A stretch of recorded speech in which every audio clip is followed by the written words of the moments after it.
Hi everybody, I'm Dr. Jon LaPook. Welcome to CBSDoc.com. I'm in the belly of the CBS Broadcast Center, and today we're going to be talking about something that's not all that interesting, creating life in a test tube. Today we found one blue colony, and we believe that this is our first synthetic cell.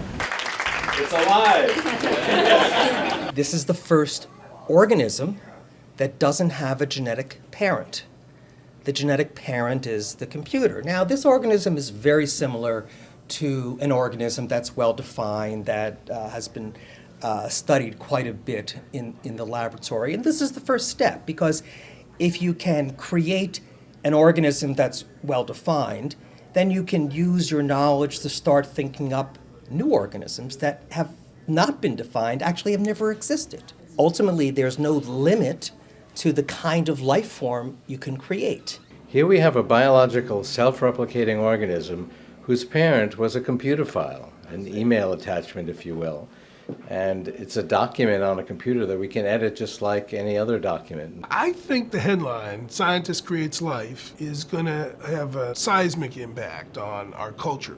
When you can sit there and say, I'm going to take base pairs of DNA and arrange them in some kind of a sequence that makes a bit of inorganic matter come alive, you're doing something that's unbelievably important in terms of our understanding that life boils down to biological processes, nothing magical, nothing ineffable, and something pretty scary. Do we have the wisdom to start tinkering with the genetic code and bring back species that were gone? Maybe they were gone for a reason. If we don't have the wisdom to extend beyond biology, we should have thought of that 1,000 years ago, because we've been doing this a long time. Not this particular step, but human life expectancy was 23 1,000 years ago. It was 37 200 years ago. You and I wouldn't be around if it hadn't been for this kind of advance going beyond the limitations of biology. We knew this was going to be potentially powerful if we did it, and so we asked for ethical review before we actually did the first experiments back in the 1990s. And we've been trying to push the ethical discussion, the policy discussion, alongside of the scientific advances. So I think it's certainly one of the first times in science where that's happened, where those questions were asked first, not afterwards. The first thing people may see is next year's flu virus could come from this process. Because now, instead of taking months to make something, we can make it in 24 hours. Look how much time it took to get the H1N1 vaccine out last year, 6 to 8 and months. a lot of people died because of that delay. So, And how about reacting to emergencies like the oil spill in the Gulf? Could that potentially have helped? we hope to go in the other way, like preventative medicine.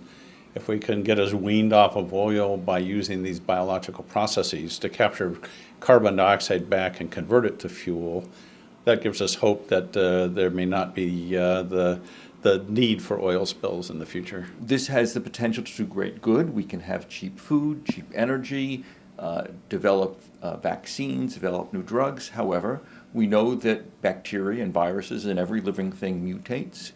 It's possible mutations can occur. It's possible that when working in a lab, something could become dangerous or is dangerous and could escape and affect people. It can affect fragile ecosystems, it can harm livestock. As this technology becomes widely available, there are inevitably going to be people who will try to use it for harmful purposes, or who will be like biohackers. They will start doing reckless experiments or experiments that could have unintended harmful effects. And in your worst fantasy nightmare moment, where does this technology lead? Well, this is clearly a dual-use technology like almost any modern technology is. So the worst scenario for me would be somebody using this technology to deliberately cause harm to others. And so we're working with the government, having these discussions broadly to make sure there's a discussion what are the right safeguards in that direction.